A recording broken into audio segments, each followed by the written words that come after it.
அதிமுகவிலிருந்து பிரிந்த டிடிவி தினகரன் மற்றும் சசிகலா முன்னாள் முதலமைச்சர் ஓபிஎஸ் ஆகியோர் ஒன்றாக கூட்டணி சேர்கிறார்கள். இந்த தகவலை பன்னீர்செல்வமே தெரிவித்துள்ளார்.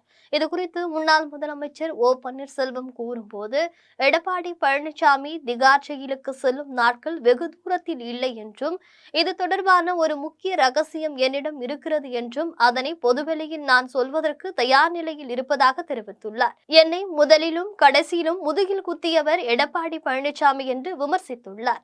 வருகிற நாடாளுமன்ற தேர்தலில் ஒரு புதிய கூட்டணியை சந்திக்க போகிறார்கள். ஏற்கனவே கொள்கை ரீதியாக டிடிவி தினகரனுக்கும் எங்களுக்கும் உடன்பாடு எட்டப்பட்டுள்ளது. சின்னம்மா அவர்களும் உடன்பாட்டிற்கு ஏற்றுக்கொண்டு இணைந்து செயல்பட காத்திருக்கிறோம். விரைவில் இந்த புதிய கூட்டணி தொடர்பாக கலந்தாலோசித்து முடிவுகள் பொதுமக்களுக்கு எடுத்து சொல்லப்படும் என்று கூறியுள்ளார்.